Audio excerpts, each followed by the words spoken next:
Let's talk Tanya for the first of Shevat of a leap year. In yesterday's Tanya, the Alter Rebbe introduced the pasuk, the verse from Malachi, "Ushaftem ureisem ben sadik l'rasha ben ovid elikim lasher lo yavadeh," which means that there will come a time when we'll be able to sit back and discern the difference between the tzaddik and the rasha, the righteous person and the wicked person, and ben ovid elikim lasher lo yavadeh, between the one who serves God and the one who doesn't serve God. And as Alter Rebbe pointed out yesterday, this seems to be a redundancy, because after all, the tzaddik is the one who serves God. The rasha, the wicked person, is the one who doesn't serve God. So why is the pasuk dividing this into two, which seems to imply that there are four different levels? There's tzaddik and rasha, and then there's the one who serves God and the one who doesn't serve God.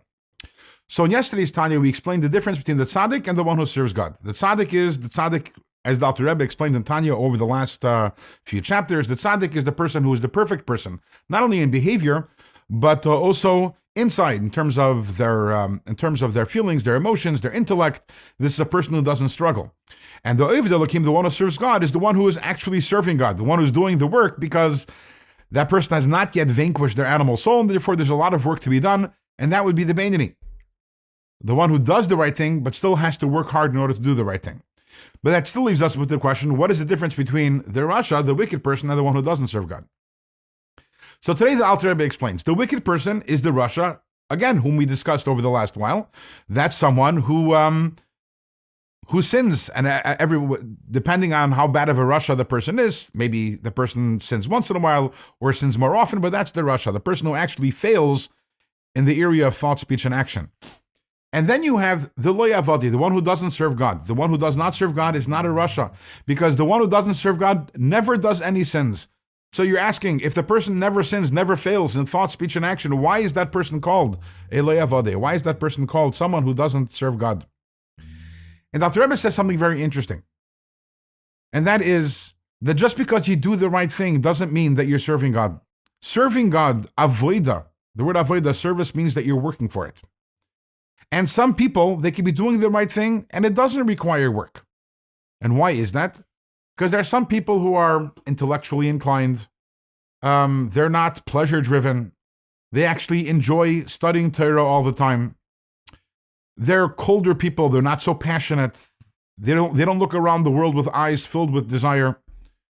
And also you have to remember that as Jews, we have a default, what's called the Ava Misuteres. We'll be talking more about this in the later chapters. Every Jew is born with a natural hidden love for God. So therefore, the Jewish person who doesn't have this fiery animal soul that's driving him or her to doing things that are inappropriate, that person naturally will serve God because of that inner love that they have. But they can't take credit for that love. That love is something which they have as an inheritance from our forefathers. So this person, yes, they are doing the right thing practically, but they are lo yavadeh, they are not serving God. And the Alter Rebbe takes it further and says, even someone who had to have done the work, a person who actually had an animal soul, which was a boisterous animal soul with a lot of demands, but ultimately the person worked, and the person has arrived at the place, we're doing the right thing, we're studying Torah, doing mitzvahs, now has become their second nature.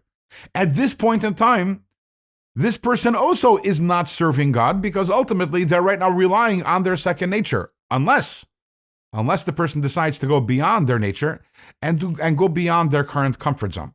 Okay, so what do we have over here? We have on one side, we have the tzaddik. That's the person who's perfect on the inside. Then we have on the other side, we have the rasha, the person who actually fails. And in the middle, we have the servant of God and the one who isn't a servant of God. Both of those are strugglers. Both of those are Beinonim. And both of those don't do anything wrong, but one of them is doing the actual internal work and one of them isn't. Now you might ask, okay, as long as the person is doing the right thing, is it really so bad to be someone who doesn't serve God, as long as practically I'm doing the right thing, I'm studying Torah, I'm doing mitzvahs? And that we're going to find out the answer to that question in tomorrow's Let's Talk Tanya.